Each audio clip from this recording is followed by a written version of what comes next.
Hello, everyone, and welcome to another episode of Dad's Reading. Tonight will be a very special episode because I am going to read one of the Christmas classics while wearing my Chewbacca Christmas jumper. For all you viewers, for all you listeners, you will, have to look at the video or the screenshot on the YouTube video. And we're going to be reading A Christmas Carol by Charles Dickens. One of the great stories, many good and not so good iterations of this story. I mean, like Simpsons and Family Guy, of course, have done it. And Bill Murray with Scrooge has done it. Um, but the best version to me is still and probably will always be A Muppet Christmas. Okay, well, here we go. Preface. I have endeavored in this ghostly little book to raise the ghost of an idea which shall not put my readers out of humour with themselves, with each other, with the season, or with me. May it haunt their house pleasantly, and no one wish to lay it. Their faithful friend and servant, Charles Dickens, December 1843.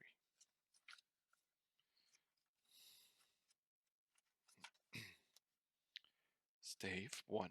Marley's Ghost. Marley was dead to begin with. There is no doubt whatever about that. The register of this burial was signed by the clergyman, the clerk, the undertaker, and the chief mourner. Scrooge signed it, and Scrooge's name was good upon, changed for anything he chose to put his hand to. Old Marley was as dead as a doornail.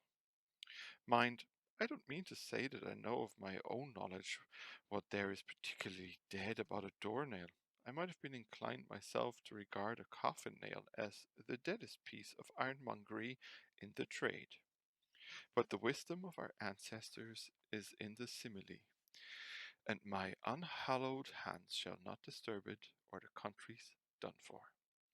You will therefore permit me to repeat emphatically that Marley was dead as a doornail.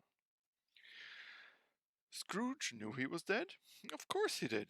How could it be otherwise? Scrooge and he were partners for I don't know how many years. Scrooge was his sole executor, his sole administrator, his sole assign, his sole residuary legatee, his sole friend and sole mourner. And even Scrooge was not so dreadfully cut up by the sad event that he was an excellent man of business on the very day of the funeral, and solemnized it with an undoubted bargain. The mention of Marley's funeral brings me back to the point I started from. There is no doubt that Marley was dead. This must be distinctly understood, or nothing wonderful can come of the story I am going to relate. If we were not perfectly convinced that Hamlet's father died before the play began, there would be nothing more remarkable in his taking a stroll at night in an easterly wind upon his own ramparts than there would be in any other middle-aged gentleman rashly turning out after dark in a breezy spot, say St. Paul's churchyard, for instance, literally to astonish his son's weak mind. Scrooge never painted out old Marley's name. There it stood, years afterwards, above the warehouse door. Scrooge and Marley. The firm was known as Scrooge and Marley. Sometimes people new to the business called Scrooge Scrooge, and sometimes Marley, but he answered to both names. It was all the same to him. Oh, but he was a tight-fisted hand at the grindstone, Scrooge, a squeezing, wrenching, grasping, scraping, clutching, covetous old sinner, hard and sharp as flint, from which no steel had ever struck out generous fire, secret and self-contained and solitary as an oyster. The cold within him froze his old features, nipped his pointed nose, shriveled his neck, stiffed his gait, made his eyes red, his thin lip blue, and spoke out shrewdly in his grating voice. A frosty rime was on his head, and on his eyebrows, and his wiry chin. He carried his own low temperature always about him. He iced his office in the dog days, and didn't thaw it 1 degree at Christmas. External heat and cold had little influence on Scrooge. No warmth could warm, no wintry weather chill him. No wind that blew was bitterer than he, no falling snow was more intent upon its purpose, no pelting rain less open to entreaty. Foul weather didn't know where to have him. The heaviest rain and snow and hail and sleet could boast of the advantage over him in only one respect. They often came down handsomely, and Scrooge never did. Nobody ever stopped him in the street to say, with gladsome looks, "My dear Scrooge, how are you? When will you come to see me?" No beggars implored him to bestow a trifle. No children asked him what it was o'clock. No man or woman ever once in all his life inquired the way to such and such a place of Scrooge. Even the blind men's dogs appeared to know him, and when they saw him coming on, would tuck their owners into doorways and up courts, and then would wag their tails as though they said, "No eye at all is better than an evil-eyed dark master." But what did Scrooge care? It was the very thing he liked. To edge his way along the crowded paths of life, warning all human sympathy to keep its distance, was what the knowing ones call nuts to Scrooge. Once upon a time, of all the good days in the year, on Christmas Eve, old Scrooge sat busy in his counting house. It was cold, bleak, biting weather, foggy withal, and he could hear the people in the court outside go wheezing up and down, beating their hands upon their breasts and stamping their feet upon the pavement stone to warm them. The city clocks had only just gone 3, but it was quite dark already. It had not been light all day, and candles were flaring in the windows of the neighboring offices like ruddy smears upon the palpable brown air. The fog came pouring in at every chink and keyhole, and was so dense without that, although the court was of the narrowest, the houses opposite were mere phantoms. To see the dingy cloud come dropping down, obscuring everything, one might have thought that nature lived hard by and was brewing on a large scale. The door of Scrooge's counting house was open that he might keep his eye upon his clerk, who in a dismal little cell beyond a sort of tank was copying letters. Scrooge had a very small fire, but the clerk's fire was so very smaller that it looked like one coal. But he couldn't replenish it, for Scrooge kept the coal box in his own room, and so surely as the clerk came in with the shovel, the master predicted that it would be necessary for them to part. Wherefore the clerk put on his white comforter and tried to warm himself at the candle, in which effort, not being a man of strong imagination, he failed. "A Merry Christmas, uncle! God save you!" cried a cheerful voice. It was the voice of Scrooge's nephew, who came upon him so quickly that this was the first intimation he had of his approach. Intimation. "Bah!" said Scrooge. "Humbug!" He had so heated himself with rapid walking in the fog and frost, this nephew of Scrooge's, that he was all in a glow. His face was ruddy and handsome, his eyes sparkled, and his breath smoked again. "Christmas a humbug, uncle?" said Scrooge's nephew. "You don't mean that, I am sure."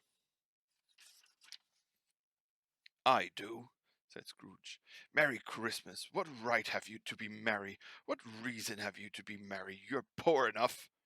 "Come on, then," returned the nephew gaily. "What right have you to be dismal? What reason have you to be morose? You're rich enough." Scrooge, having no better answer ready on the spur of the moment, said "Bah!" again, and followed it up with "Humbug!" "Don't be cross, uncle," said the nephew. "What else can I be," returned the uncle, "when I live in such a world of fools as this? Merry Christmas! Out upon Merry Christmas! What's Christmas time to you but a time for paying bills without money, a time for finding yourself a year older and not an hour richer, a time for balancing your books and having every item in 'em through a round dozen of months presented dead against you? If I could work my will," said Scrooge indignantly, "every idiot who goes about with Merry Christmas on his lips should be boiled with his own pudding, and buried with a stake of holly through his heart. He should." "Uncle," pleaded the nephew. "Nephew," returned the uncle sternly, "keep Christmas in your own way, and let me keep it in mine." "Keep it?" repeated Scrooge's nephew. "But you don't keep it." Let me leave it alone then, said Scrooge. Much good may it do you. Much good it has ever done you. There are many things from which I might have derived good, by which I have not profited, I dare say, returned the nephew. Christmas among the rest. But I am sure I have always thought of Christmas time when it has come around, apart from the veneration due its sacred name and origin, if anything belonging to it can be apart from that, as a good time.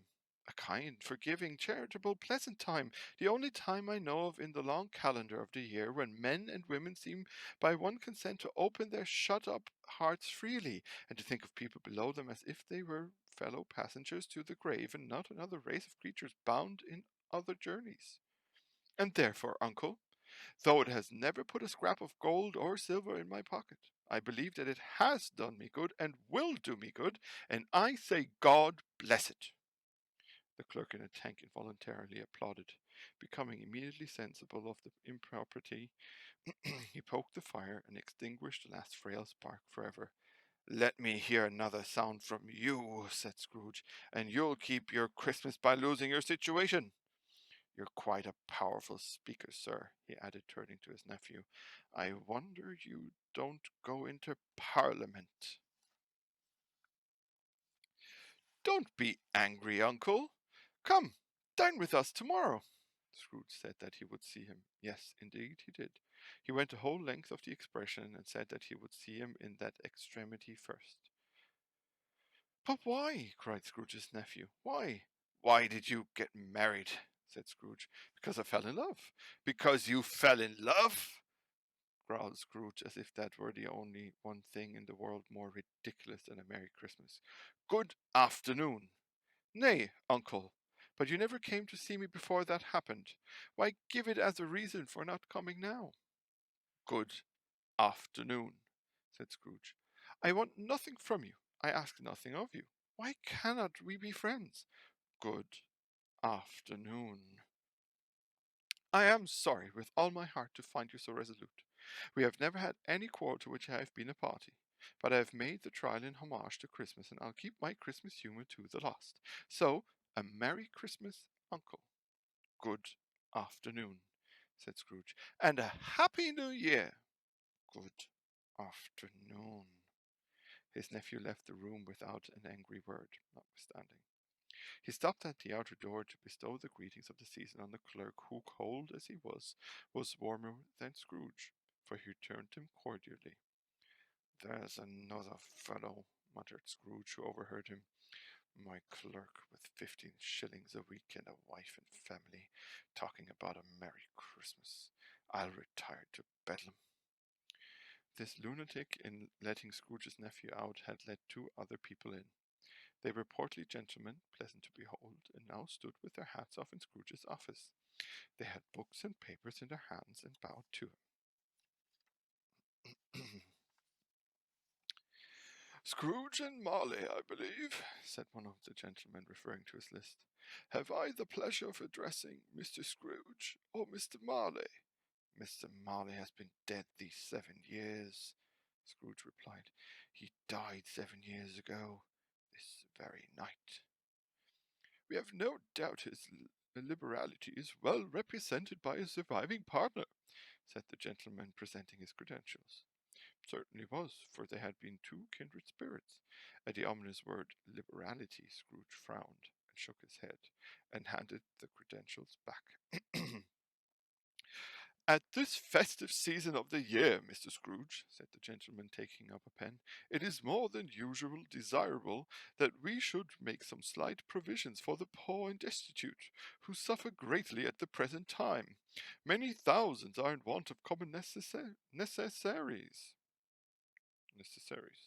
Hundreds of thousands are in want of common comforts, sir. Are there no prisons? Asked Scrooge. Plenty of prisons, said the gentleman, laying down the pen again. And the union houses? Demanded Scrooge. Are they still in operation? They are, still, returned the gentleman. I wish I could say they were not. The treadmill. The treadmill? And the poor law are in full vigour, then? Said Scrooge.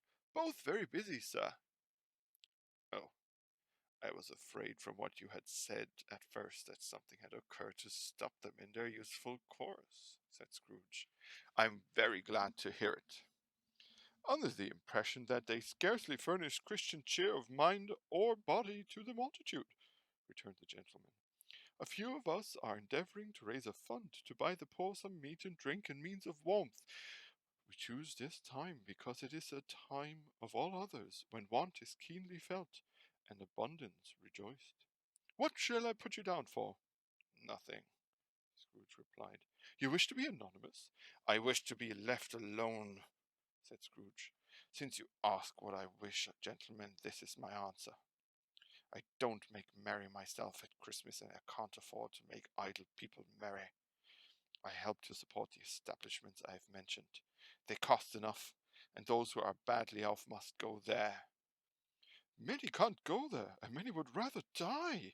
If they would rather die, said Scrooge, they had better do it, and decrease the surplus population. Besides, excuse me, I don't know that. But you might know it, observed the gentleman. It's not my business, returned Scrooge. It's not for a man to understand his own business. It's enough for a man to understand his own business and not to interfere with other people's. Mine occupies me constantly. Good afternoon, gentlemen. Seeing clearly that it would be useless to pursue their point, the gentleman withdrew. Scrooge resumed his labours with an improved opinion of himself, and in a more facetious temper than was usual with him. Meanwhile, the fog and darkness thickened so that people ran about with flaring lamps, proffering their services to go before horses and carriages and conduct them in their way. The ancient tower of a church, whose gruff old bell was always peeping slyly down at Scrooge out of a Gothic window in the wall, became invisible and struck the hour and quarters in the clouds, with tremulous vibrations afterwards, as if its teeth were chattering and its frozen head up there. The cold became intense. In the main street at the corner of the court some labourers were repairing the gas pipes, and had lighted a great fire in a brazier, round which a party of ragged men and boys were gathered, warming their hands and winking their eyes before the blaze in rapture. The water plug being left in solitude, its overflowing suddenly congealed, and turned to misanthropic ice. The brightness of the shops where holly sprigs and berries crackled in the lamp heat of the windows made pale faces ruddy as they passed. Poulterers' and grocers' trades became a splendid joke, a glorious pageant with which it's next to impossible to believe that such dull principles as bargain and sale had anything to do. The Lord Mayor in the stronghold of the mighty mansion house gave orders to his 50 cooks and butlers to keep Christmas as a Lord Mayor's household should, and even the little tailor, whom he had fined 5 shillings on the previous Monday for being drunk and bloodthirsty in the street, stirred up tomorrow's pudding in his garret, while his lean wife and the baby sallied out to buy the beef. Foggier yet and colder, piercing, searching, biting cold. If the good Saint Dunstan had but nipped the evil spirit's nose with a touch of such weather as that, instead of using his familiar weapon, then indeed he would have roared to lusty purpose. The owner of one scant young nose, gnawed and mumbled by the hungry cold as bones are gnawed by dogs, stooped down at Scrooge's keyhole to regale him with a Christmas carol. But at the first sound of "God bless you, merry gentlemen, may nothing you dismay," Scrooge seized the ruler with such energy of action that the singers fled in terror, leaving the keyhole to the fog in even more congenial frost. At length the hour of shutting up the counting-house arrived. With an ill will, Scrooge dismounted from his stool and tactfully admitted that the fact to the expectant clerk in the tank, who instantly snuffed his candle out and put on his hat. "You'll want all day tomorrow, I suppose," said Scrooge. "If quite convenient, sir." "It's not convenient," said Scrooge, "and it's not fair. If I was to stop half a crown for it, you'd think yourself ill-used, I'll be bound." The clerk smiled faintly. "And yet," said Scrooge, "you don't think of me ill-used when I pay a day's wages for no work." The clerk observed that it was only once a year, a poor excuse for picking a man's pocket every 25th of December, said Scrooge, buttoning his greatcoat to the chin. But I suppose you must have the whole day. Be here all the earlier next morning. The clerk promised that he would, and Scrooge walked out with a growl. The office was closed in a twinkling, and the clerk, with the long ends of his white comforter dangling below his waist, for he boasted no greatcoat, went down a slide on Cornhill at the end of a lane of boys 20 times, in honour of it being Christmas Eve, and then ran home to Camden Town as hard as he could pelt to play at blindman's buff. Scrooge took his melancholy dinner in his usual melancholy tavern, and having read all the newspapers and beguiled the rest of the evening with his banker's book, went home to bed. He lived in chambers which had once belonged to his deceased partner. They were a gloomy suit of rooms in a lowering pile of building up a yard, where it had so little business to be that one could scarcely help fancying it must have run there when it was a young house, playing at hide and seek with other houses, and have forgotten the way out. It was old enough now, and dreary enough, for nobody lived in it but Scrooge, the other rooms being all let out as offices. The yard was so dark that even Scrooge, who knew its every stone, was fain to grope with his hands. The fog and frost so hung about the black old gateway of the house that it seemed as if the genius of the weather sat in mournful meditation on the threshold. Now, it is a fact that there was nothing at all particular about the knocker on the door, except that it was very large. It is also a fact that Scrooge had seen it night and morning during his whole residence in that place. Also that Scrooge had as little of what is called fancy about him as any man in the city of London, even including, which was a bold word, the corporation, aldermen, and livery. Let it also be borne in mind that Scrooge had not bestowed one thought on Marley since he last mentioned of his 7 years dead partner that afternoon. And then let any man explain to me, if he can, how it happened that Scrooge, having his key in the lock of the door, saw in the knocker, without its undergoing any intermediate process of change, not a knocker, but Marley's face. Marley's face. It was not an impenetrable shadow as the other objects in the yard were, but had a dismal light about it, like a bad lobster in a dark cellar. It was not angry or ferocious, but looked at Scrooge as Marley used to look, with ghostly spectacles turned up on his ghostly forehead. The hair was curiously stirred as if by breath or hot air, and though the eyes were wide open, they were perfectly motionless. That and its livid color made it horrible, but its horror seemed to be in spite of the face and beyond its control rather than a part of its own expression.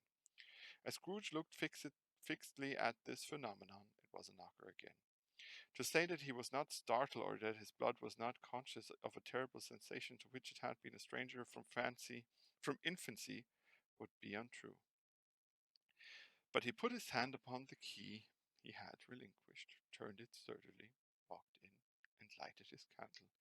He did pause with a moment's irresolution before he shut the door, and he did look cautiously behind it at first, as if he half expected to be terrified with the sight of Marley's pigtails sticking out into the hall.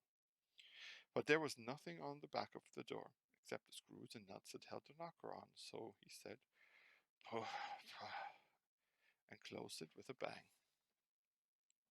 The sound resounded through the house like thunder. Every room above and every cask in the wine merchant's cellar below appeared to have a separate peal of echoes of its own. Scrooge was not a man to be frightened by echoes. He fastened the door and walked across the hall and up the stairs, slowly too, trimming his candle as he went. He may talk vaguely about driving a coach and six up a good old flight of stairs, or through a bad young Act of Parliament. But I mean to say you might have got a hearse up that staircase and taken it broadwise, with the splinter bars towards the wall and the door towards the balustrades, and done it easy.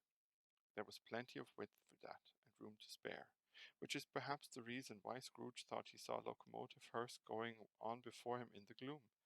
Half a dozen gas lamps out of the street wouldn't have lighted the entry too well, so you may suppose that it was pretty dark with Scrooge's dip.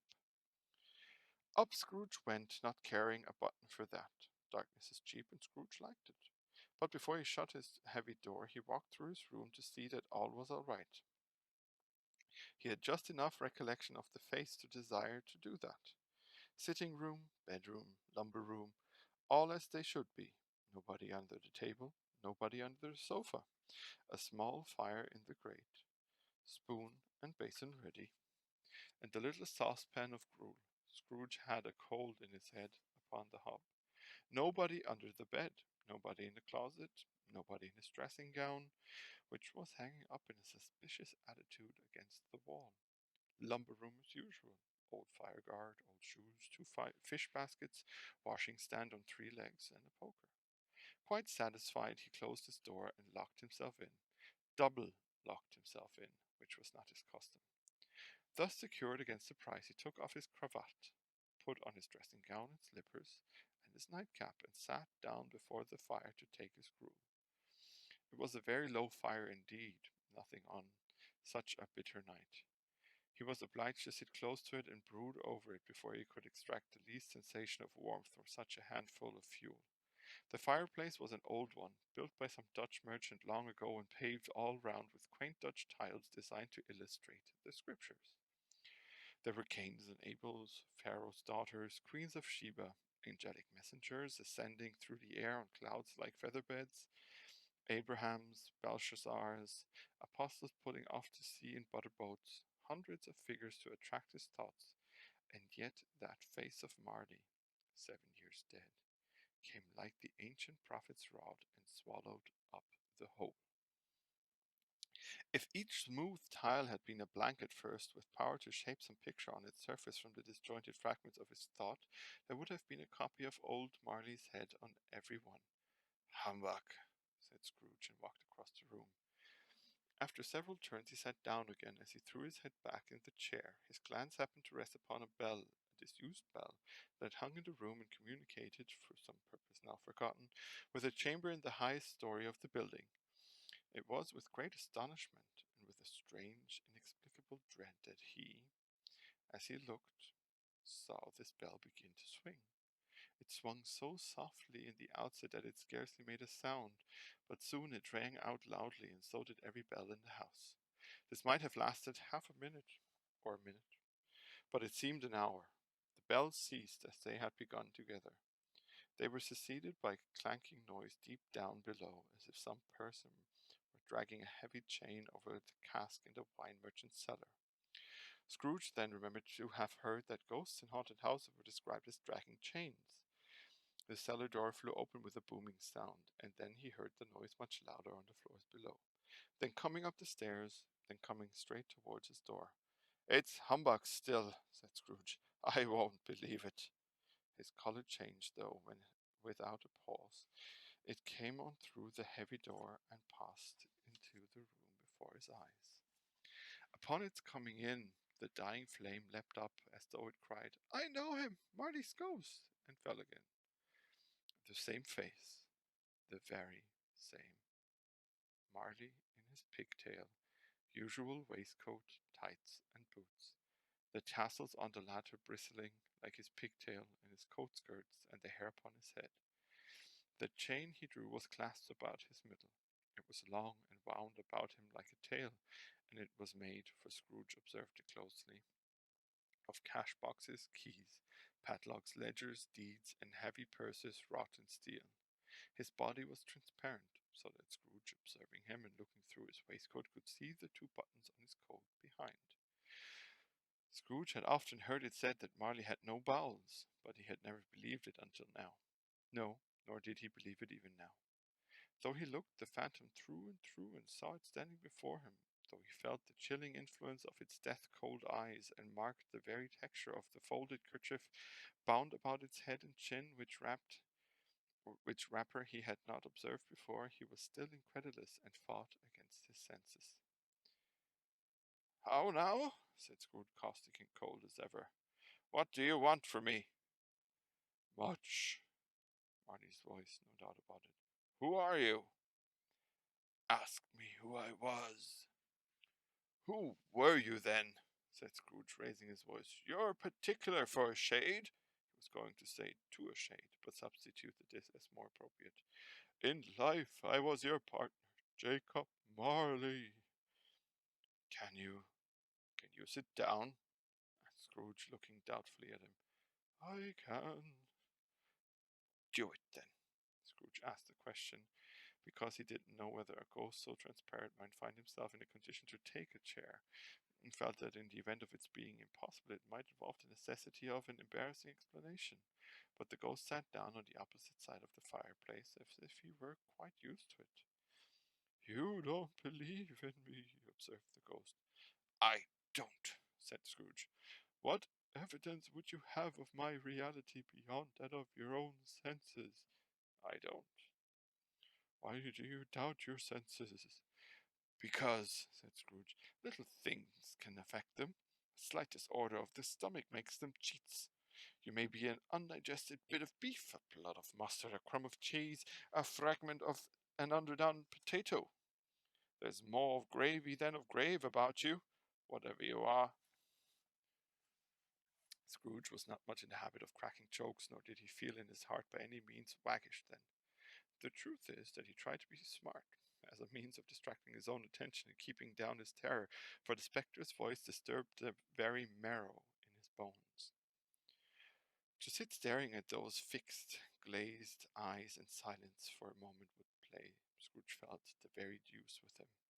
There was something very awful, too, in the spectre's being provided with an infernal atmosphere of his own. Scrooge could not feel it himself, but this was clearly the case. For though the ghost sat perfectly motionless, its hair and skirts and tassels were still agitated as by the hot vapour from an oven. You see this toothpick? Said Scrooge, returning quickly to the charge for the reason just assigned, and wishing, though it were only for a second, to divert the vision's stony gaze from itself. I do, replied the ghost. You are not looking at it, said Scrooge. But I see it, said the ghost, notwithstanding. Well, returned Scrooge, I have but to swallow this, and be for the rest of my days persecuted by a legion of goblins, all of my own creation. Humbug, I tell you, humbug! At this the spirits raised a frightful cry and shook its chain with such a dismal and appalling noise that Scrooge held on tight to his chair to save himself from falling in a swoon. But how much greater was his horror when the phantom, taking off the bandage round his head, as if it were too warm to wear indoors, its lower jaw dropped down upon its breast. Scrooge fell upon his knees and clasped his hand before his face. Mercy, he said, dreadful apparition, why do you trouble me? Man of the worldly mind, replied the ghost, do you believe in me or not? I do, said Scrooge. I must. But why do spirits walk the earth, and why do they come to me? It is required of every man, the ghost returned, that the spirit within him should walk abroad among his fellow men, and travel far and wide, and if that spirit goes not forth in life, it is condemned to do so after death. It is doomed to wander through the world, oh, woe is me, and witness what it cannot share, but might have shared on earth and turned to happiness. Again the spectre raised a cry and shook its chain and wrung its shadowy hands. You are fettered, said Scrooge, trembling. Tell me why. I wear the chain I forged in life, replied the ghost. I made it link by link and yard by yard. I grittled it on of my own free will, and of my own free will I wore it. Is its pattern strange to you? Scrooge trembled more and more. Or would you know, pursued the ghost, the weight and length of the strong coil you bear yourself? It was full as heavy and as long as this 7 years ago. You have laboured on it since. It's a ponderous chain.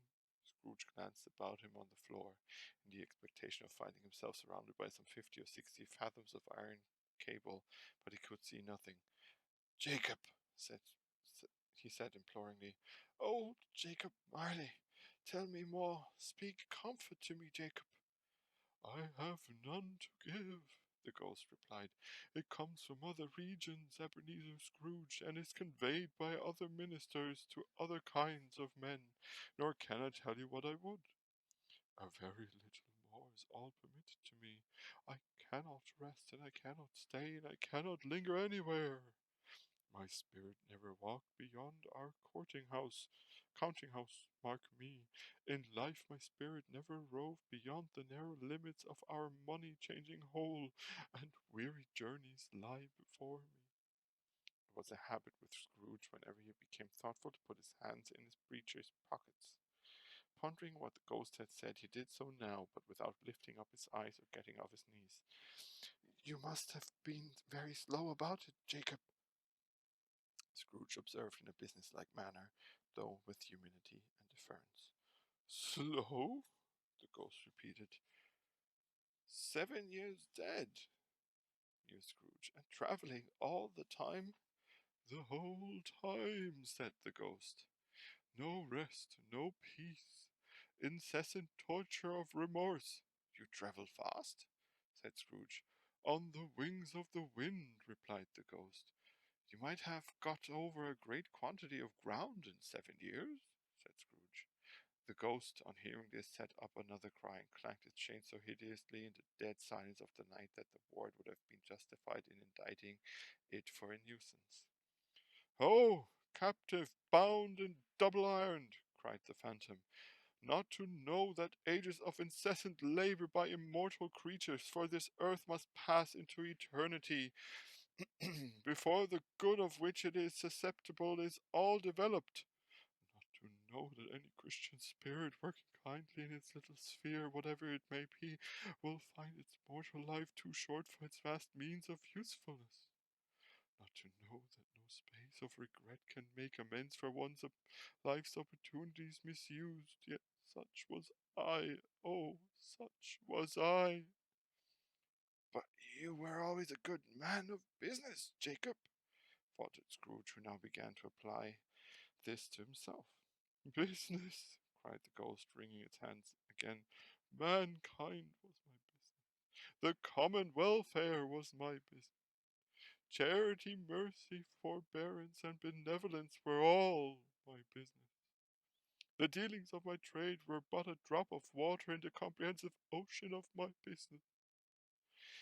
It held it held up its chain at arm's length, as if that were the cause of all its unavailing grief, and flung it heavily upon the ground again. "At this time of the rolling year," the spirit spectre said, "I suffer most. Why did I walk through the crowds of fellow beings with my eyes turned down, and never raised them to that blessed star which led the wise men to a poor abode? Were there no poor homes to which its light would have conducted me?" Scrooge was very much dismayed to hear the spectre going on at this rate, and began to quake exceedingly. "Hear me!" cried the ghost. "My time is nearly done." "I will," said Scrooge, "but don't be hard upon me. Don't be flowery, Jacob, pray. How it is that I appear before you in a shape that you can see I may not tell. I have sat invisible beside you many and many a day." It was not an agreeable idea. Scrooge shivered and wiped the perspiration from his brow. "That is no light part of my penance," pursued the ghost. "I am here tonight to warn you that you have yet a chance and hope of escaping my fate, a chance and hope of my procuring Ebenezer." "You were always a good friend to me," said Scrooge. "Thank ye." "You will be haunted," resumed the ghost, "by 3 spirits." Scrooge's countenance fell almost as low as the ghost's had done. "Is that the chance and hope you mentioned, Jacob?" he demanded in a faltering voice. "It is. I, I'd rather not," said Scrooge. "Without their visits," said the ghost, "you cannot hope to shun the path I tread. Expect the first tomorrow when the bell tolls 1." "Couldn't I take them all at once, and have it over, Jacob?" hinted Scrooge. "Expect the second the next night at the same hour, the third upon the next night when the last stroke of 12 has ceased to vibrate. Look to see me no more, and look that for your own sake you remember what has passed between us.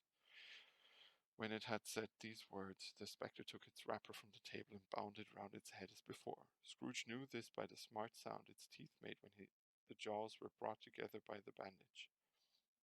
He ventured to raise his eyes again and found his supernatural visitor confronting him in an erect attitude with its chain wound over and about its arm.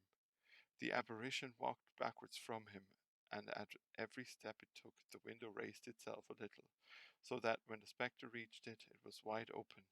It beckoned Scrooge to approach, which he did. When they were within 2 paces of each other, Marty's ghost held up its hand, warning him to come no nearer. Scrooge stopped, not so much in obedience as in surprise and fear, for on the raising of the hand he became sensible of confused noises in the air, incoherent sounds of lamentation and regret, wailings inexpressibly sorrowful and self-accusatory. The spectre, after listening for a moment, joined in the mournful dirge and floated out upon the bleak, dark night. Scrooge followed to the window, desperate in his curiosity. He looked out. The air was filled with phantoms, wandering hither and thither in restless haste and moaning as they went. Every one of them wore chains like Marty's ghost. Some few, they might be guilty governments, were linked together. None were free. Many had been personally known to Scrooge in their lives. He had been quite familiar with one old ghost in a white waistcoat, with a monstrous iron safe attached to its ankle, who cried piteously at being unable to assist a wretched woman with an infant, whom it saw below upon a doorstep. The misery with them all was clearly that they sought to interfere for good in human matters and had lost the power forever. Whether these creatures faded into mist, or mist enshrouded them, he could not tell, but they and their spirits' voices faded together, and the night became as it had been when he walked home. Scrooge closed the window and examined the door by which the ghost had entered. It was double locked, as he had locked it with his own hands, and the bolts were undisturbed. He tried to say "humbug," but stopped at the first syllable, and being from the emotions he had undergone, or the fatigues of the day, or his glimpse of the invisible world, or the dull conversation of the ghost, or the lateness of the hour, much in need of repose, went straight to bed without undressing, and fell asleep upon the instant. Stave 2. The first of the three spirits. When Scrooge awoke, it was so dark that, looking out of bed, he could scarcely distinguish the transparent window from the opaque walls of his chamber. He was endeavouring to pierce the darkness with his ferret eyes when the chimes of a neighbouring church struck the 4 quarters, so he listened for the hour. To his great astonishment, the heavy bell went on from 6 to 7, and from 7 to 8, and regularly up to 12, then stopped. 12? It was past 2 when he went to bed. The clock was wrong. An icicle must have got into the works. 12? He touched the spring of his repeater to correct this most preposterous clock. Its rapid little pulse beat 12 and stopped. "Why, it isn't possible," said Scrooge, "that I can have slept through a whole day and far into another night. It isn't possible that anything has happened to the sun. This is 12 at noon." The idea being an alarming one, he scrambled out of bed and groped his way to the window. He was obliged to rub the frost off with the sleeve of his dressing gown before he could see anything. Sorry. And could see very little then, and all he could make out was that it was still very foggy and extremely cold, and that there was no noise of people running to and fro and making a great stir, as there unquestionably would have been if night had beaten off bright day and taken possession of the world. This was a great relief, because 3 days after sight of the first exchange pay to Mr. Ebenezer Scrooge or his order, and so forth, would have become a mere United States security if there were no days to count by. Scrooge went to bed again, and thought it over and over, and could make nothing of it. The more he thought, the more perplexed he was, and the more he endeavored not to think, the more he thought. Marley's ghost bothered him exceedingly. Every time he resolved within himself, after mature inquiry, that it was all a dream, his mind flew back again, like a strong spring released to its first position, and presented the same problem to be worked all through. Was it a dream or not? Scrooge lay in a state until the chime had gone 3/4 more, when he remembered on a sudden that the ghost had warned him of a visitation when the bell tolled 1. He resolved to lie awake until the hour was past, and considering that he could no more go to sleep than he could go to heaven, this was perhaps the wisest resolution in his power. The quarter was so long that he was more than once convinced he must have sunken into a doze unconsciously and missed the clock.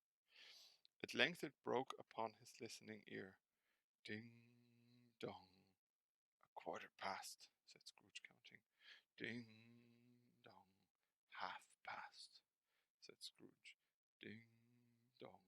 A quarter to it, said Scrooge. Ding dong. The hour itself, said Scrooge triumphantly, and nothing else. He spoke before the hour bell sounded, which it now did with a deep, dull, hollow melancholy. 1. Light flashed up in the room upon the instant, and the curtains of his bed were drawn. The curtains of his bed were drawn aside, I tell you, by a hand. Not the curtains of his feet, nor the curtains at his back, but those to which his face was addressed. The curtains of his bed were drawn aside, and Scrooge, staring up into a half-recumbent attitude, found himself face to face with the unearthly visitor who drew them, as close to it as I am now to you, and I am standing in the spirit at your elbow. It was a strange figure, like a child, yet not so like a child as like an old man viewed through some supernatural medium, which gave him the appearance of having receded from the view and being diminished to a child's proportion. Its hair, which hung about its neck and down its back, was white, as if with age, and yet the face had not a wrinkle in it, and the tenderest bloom was on the skin. The arms were very long and muscular, the hands the same, as if its hold were of uncommon strength. Its legs and feet, most delicately formed, were like those upper members bare. It wore a tunic of the purest white, and round its waist was bound a lustrous belt, the sheen of which was beautiful. It held a branch of fresh green holly in its hand, and, in singular contradiction of that wintry emblem, had its dress trimmed with summer flowers. But the strangest thing about it was that from the crown of its head there sprang a bright clear jet of light, by which all this was visible, and which was doubtless the occasion of its using, in its duller moments, a great extinguisher for a cap, which it now held under its arm. Even this, though when Scrooge looked at it with increasing steadiness, was not its strangest quality. For as its belt sparkled and glittered now in one part and now in another, and was light one instant at another time was dark, so the figure itself fluctuated in its distinctness, being now a thing with one arm, now with one leg, now with 20 legs, now a pair of legs without a head, now a head without a body, of which dissolving parts no outline would be visible in the dense gloom wherein they melted away. And, in the very wonder of this, it would be itself again distinct and clever as ever. "Are you the spirit, sir, whose coming was foretold to me?" asked Scrooge. "I am." The voice was soft and gentle, singularly low, as if, instead of being so close behind him, it were at distance. "Who and what are you?" Scrooge demanded. "I am the ghost of Christmas past." "Long past?" inquired Scrooge, observant of its dwarfish nature. "No, your past." Perhaps Scrooge could not have told anybody why, if anybody could have asked him, but he had a special desire to see the spirit in his cap, and begged him to be covered. "Wait," exclaimed the ghost. "Would you so soon put out with worldly hands the light I give? Is it not enough that you are one of those whose passions made this cap, and forced me through whole drains of years to wear it low upon my brow?" Scrooge reverently disclaimed all intention to offend, or any knowledge of having wilfully bonneted the spirit at any period of his life. He then made bold to inquire what business brought him there. "Your welfare."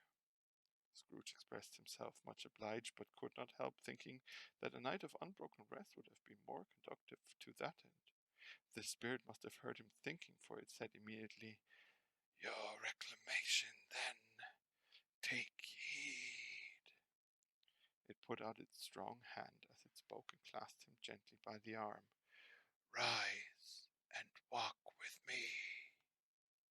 It would have been in vain for Scrooge to plead that the weather and the hour were not adapted to pedestrian purposes, that bed was warm and the thermometer a long way below freezing, that he was clad but lightly in his slippers, dressing gown, and nightcap, and that he had a cold upon him at the time. The grasp, though gentle as a woman's hand, was not to be resisted. He rose, but finding that the spirit made towards the window, clasped its robe in supplication. "I am a mortal," Scrooge remonstrated, "and liable to fall." "Bear but a touch of my hand there," said the spirit, laying it upon his heart, "and you shall be upheld in more than this." As the words were spoken, they passed through the wall and stood upon an open country road, with fields on either hand. The city had entirely vanished, not a vestige of it was to be seen. The darkness and the mist had vanished with it, for it was a clear, cold winter day with snow upon the ground. "Good heavens!" said Scrooge, clasping his hands together as he looked about him. "I was bred in this place. I was a boy here." The spirit gazed upon him mildly. Its gentle touch, though it had been light and instantaneous, appeared still present to the old man's sense of feeling. He was conscious of 1,000 odors floating in the air, each one connected with 1,000 thoughts and hopes and joys and cares long, long forgotten. "Your lip is trembling," said the ghost. "And what is that upon your cheek?" Scrooge muttered with an unusual catching in his voice that it was a pimple, and begged the ghost to lead him where he would. "You recollect the way?" inquired the spirit. "Remember it?" Scrooge cried with fervor. "I could walk it blindfold." "Strange to have forgotten it for so many years," observed the ghost. "Let us go on." They walked along the road, Scrooge recognizing every gate and post and tree, until little market town appeared in the distance with its bridge, its church, and winding river. Some shaggy ponies now were seen trotting towards them with boys upon their backs who called to other boys in country gigs and carts driven by farmers. All these boys were in great spirits and shouted to each other until the broad fields were so full of merry music that the crisp air laughed to it. "These are but shadows of the things that have been," said the ghost. "They have no consciousness of us." The jocund traveller came on, and as they came, Scrooge knew and named them everyone. Why was he rejoiced beyond all bounds to see them? Why did his cold eye glisten and his heart leap up as they went past?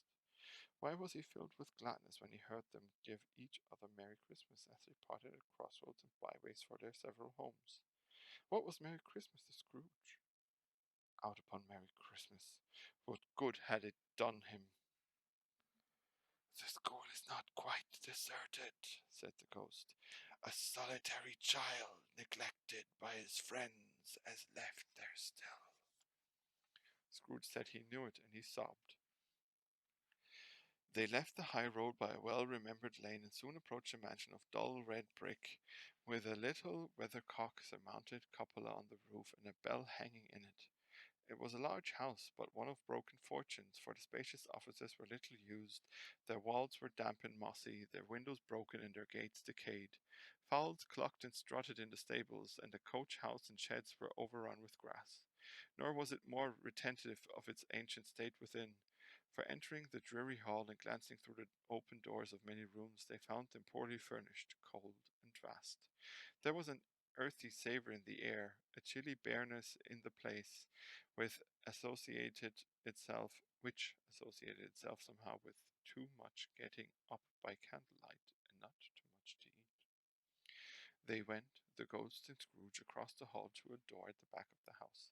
It opened before them and disclosed a long, bare, melancholy room, made barer still by lines of plain deals and forms and desks.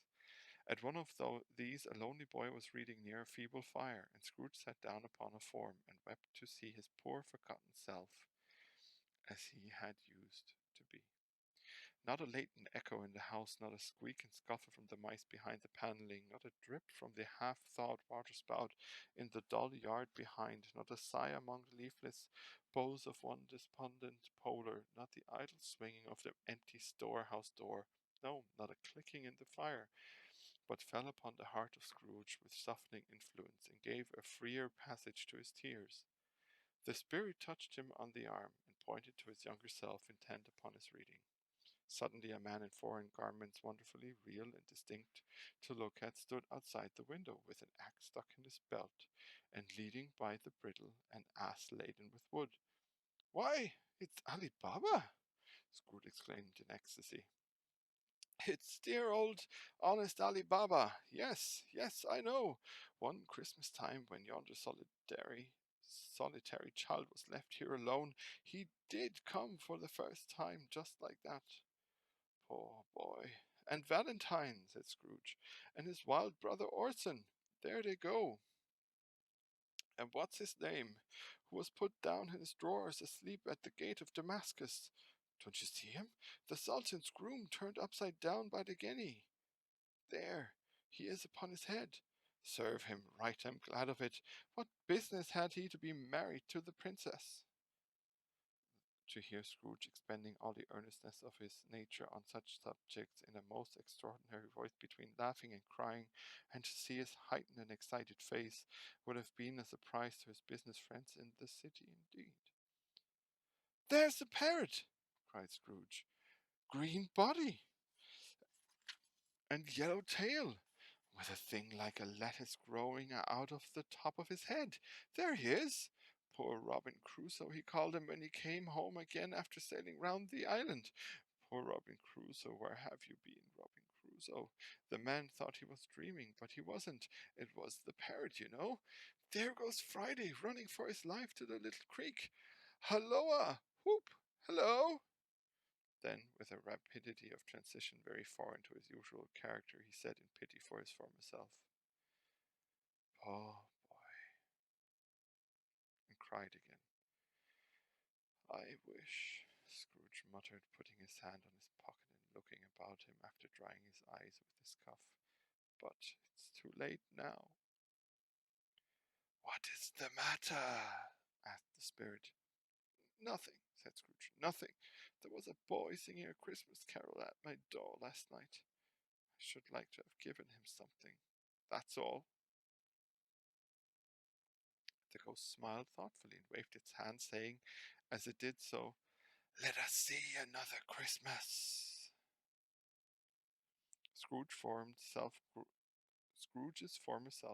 larger at the words, and the room became a little darker and more dirty. The panels shrunk, the windows cracked, fragments of plaster fell out of the ceiling, and the naked laths were shown instead. But how all of this was brought about, Scrooge knew no more than you do. He only knew that it was quite correct, that everything had happened so that there he was, alone again, when all the other boys had gone home for the jolly holidays. He was not reading now, but walking up and down despairingly.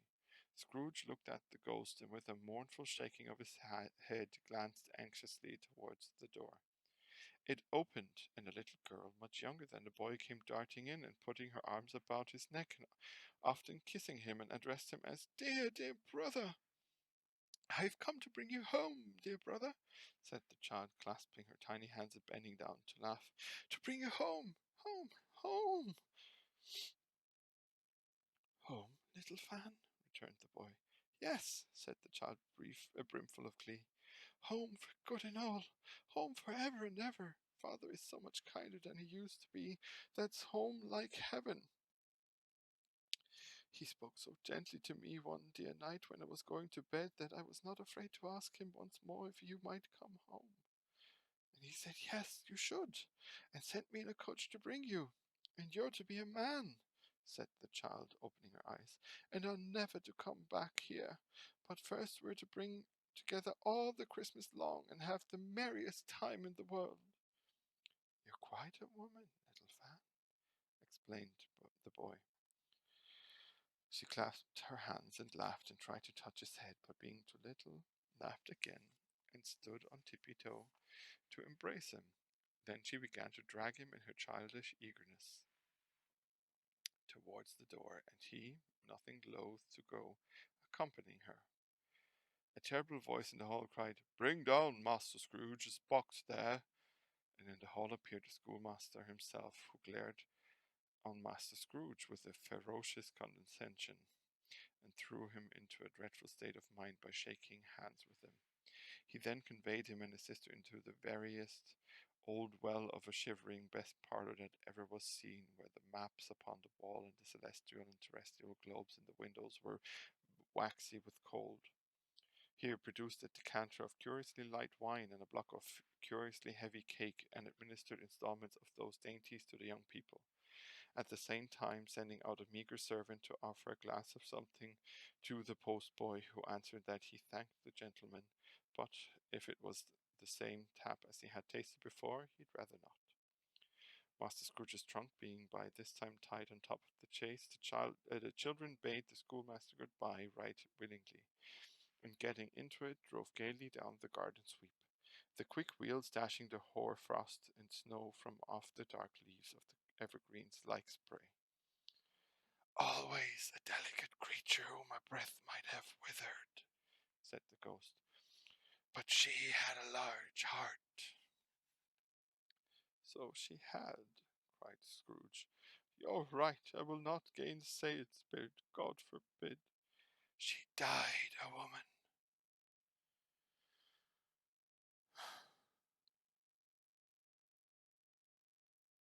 and had, as I think, children."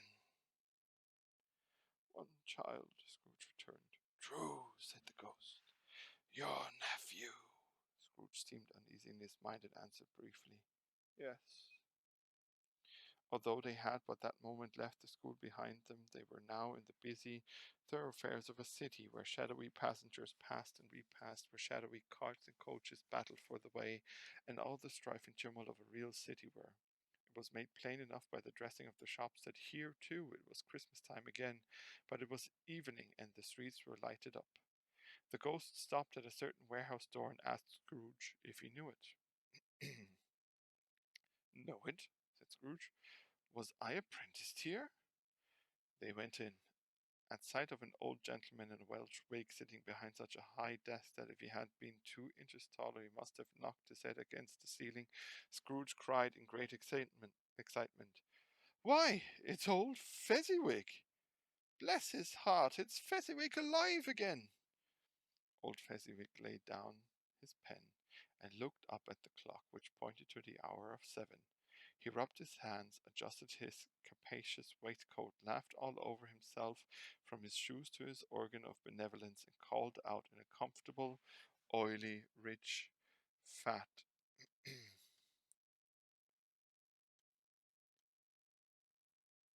sorry, rich, fat, jovial voice, "Yo ho there, Ebenezer! Dick!" Scrooge's former self, now grown a young man, came briskly in, accompanied by his fellow apprentice. "Dick Wilkins, to be sure," said Scrooge to the ghost. "Bless me, yes, there he is. He was very much attached to me, was Dick. Poor Dick. Dear, dear." "Yo ho, my boys," said Fezziwig. "No more work tonight. Christmas Eve, Dick. Christmas, Ebenezer. Let's have the shutters up," cried old Fezziwig with a sharp clap of his hands, "before a man can say Jack Robinson." You wouldn't believe how those two fellows went at it. They charged into the street with the shutters. 1, 2, 3, had them up in their places. 4, 5, 6, barred them and pinned them. 7, 8, 9, and came back before you could have got to 12, panting like racehorses. "Hilly-ho!" cried old Fezziwig, skipping down from the high desk with a wonderful agility. "Clear away, my lads, and let's have lots of room here. Hilly-ho, Dick! Cheer up, Ebenezer!" Clear away. There was nothing they wouldn't have cleared away, or couldn't have cleared away, with old Fezziwig looking on it. It was done in a minute. Every movable was packed off as if it were dismissed from public life for evermore. The floor was swept and watered, the lamps were trimmed, fuel was heaped upon the fire, and the warehouse was as snug and warm and dry and bright a ballroom as you would desire to see upon a winter's night. In came a fiddler with a music book and went up to the lofty desk and made an orchestra of it, and tuned like 50 stomach aches. In came Mr. Fezziwig, one vast substantial smile. In came the three Miss Fezziwigs, beaming and lovable. In came the six young followers whose hearts they broke. In came all the young men and women employed in the business. In came the housemaid with her cousin the baker. In came the cook with her brother's particular friend the milkman. In came the boy from over the way who was suspected of not having bored enough from his master, trying to hide himself behind the girl from next door, but one who was proved to have had her ears pulled by her mistress. In they all came, one after another, some shyly, some boldly, some gracefully, some awkwardly, some pushing, some pulling. In they all came, anyhow and everyhow. Away they all went, 20 couple at once, hands half round and back again the other way, down the middle and up again, round and round in various stages of affectionate grouping. Old top couples always turning up in the wrong places, new top couples starting off again as soon as they got there, all top couples at last, and not a bottom one to help them. When this result was brought about, old Fezziwig clapped his hands to stop the dance and cried out, "Well done!" And the fiddler plunged his hot face into a pot of porter, especially provided for that purpose. But, scorning rest upon his reappearance, he instantly began again, though there were no dancers yet, as if the other fiddler had been carried home exhausted on a shutter, and he were a brand new man resolved to beat him out of sight or perish. There were more dances, and there were more forfeits, and more dances, and there was cake, and there was negus, and there was a great piece of cold roast, and there was a great piece of cold boiled, and there were mince pies and plenty of beer. But the great effect of the evening came after the roast and boiled, when the fiddler, an artful dog, mind, the sort of man who knew his business better than you or I could have told him, struck up Sir Roger de Coverley. Then old Fezziwig stood out to dance with Mrs. Fezziwig, top couples, too, with a good stiff piece of work cut out of them. 3 or 4 or 20 pair of partners, people who were not to be trifled with, people who would dance and had no notion of walking.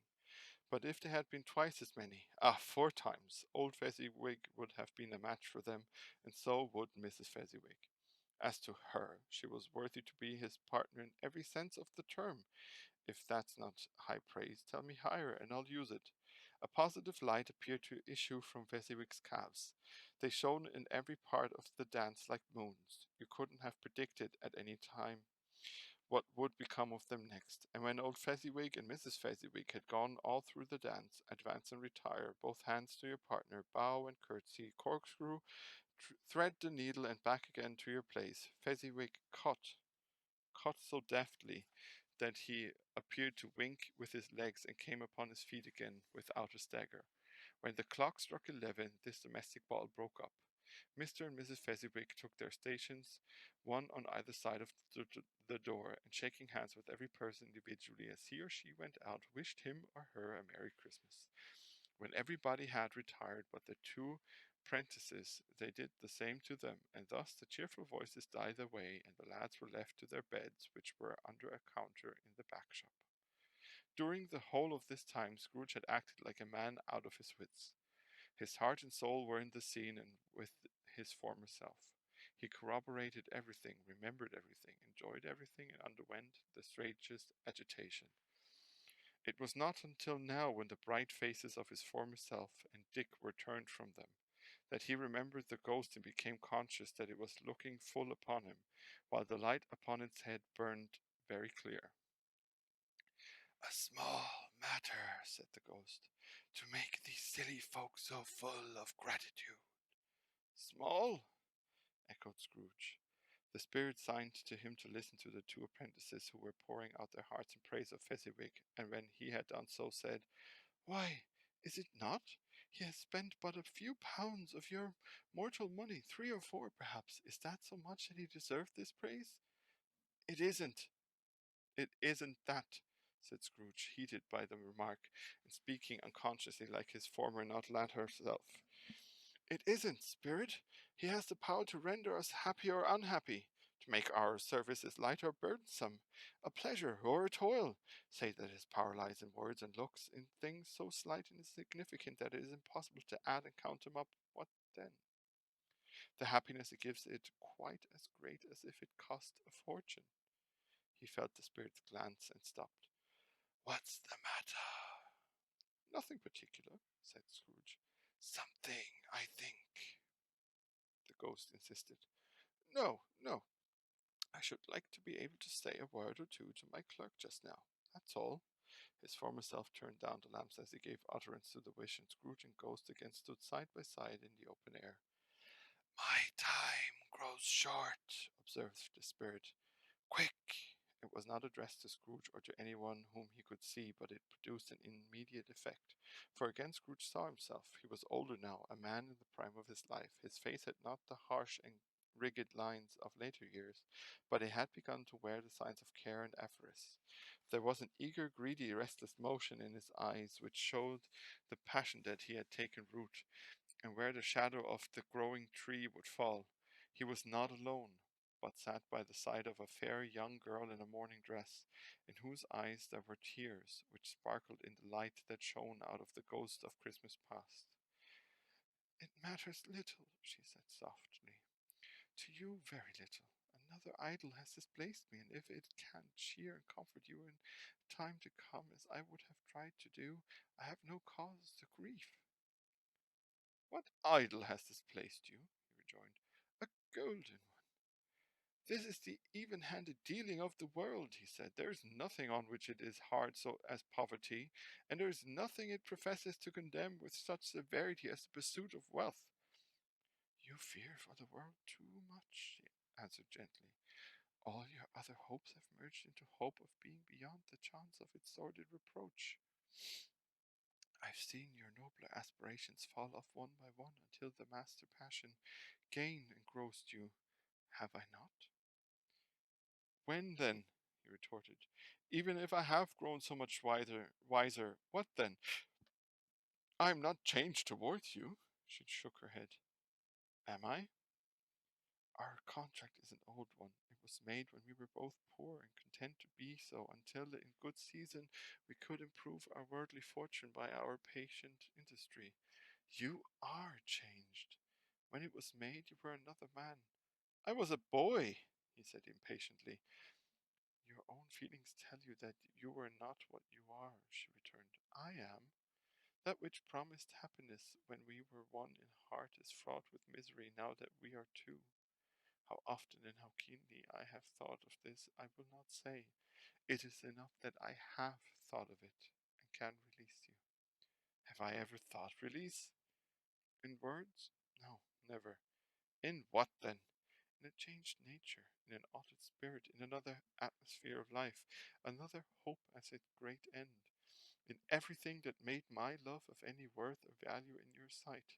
If this had never been between us, said the girl, looking mildly but with steadiness upon him, tell me, would you seek me out and try to win me now? Ah, no.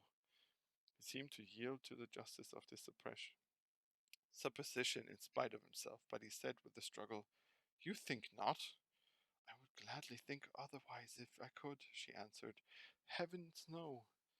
When I have learned a truth like this, I know how strong and irresistible it must be. But if you were free today, tomorrow, or yesterday, can even I believe that you would choose a dowerless girl, you who, in your very confidence with her, weigh everything by gain, or choosing her, if for a moment you were false enough to your own one guiding principle to do so, do I not know that your repentance and regret would surely follow? I do, and I release you, with a full heart for the love of him you once were. He was about to speak, but her head turned from him. She resumed, You may, the memory of what is past half makes me hope you will have pain in this. A very, very brief time, and you will dismiss the recollection of it gladly as an unprofitable dream from which it happened well that you awoke. May you be happy in the life you were chosen. She left him, and they parted.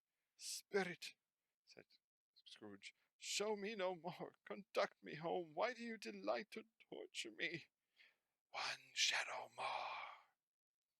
But the relentless ghost poigned him in both his arms and forced him to observe what happened next. They were in another scene and place, a room not very large or handsome, but full of comfort. Near to the winter fire sat a beautiful young girl, so like that last that Scrooge believed it was the same until he saw her. Now, a comely matron sitting opposite her daughter.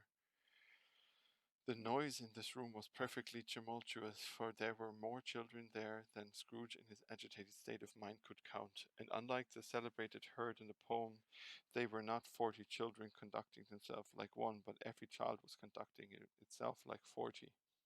The consequences were uproarious beyond belief, but no one seemed to care. On the contrary, the mother and daughter laughed heartily, enjoyed it very much, and the latter, soon beginning to mingle in the sports, got pillaged by the young brigands most ruthlessly. What would I not have given to be one of them? Though I never could have been so rude. No, no. I wouldn't for the wealth of all the world have crushed that braided hair and torn it down, and for the precious little shoe I wouldn't have plucked it off. God bless my soul to save my life.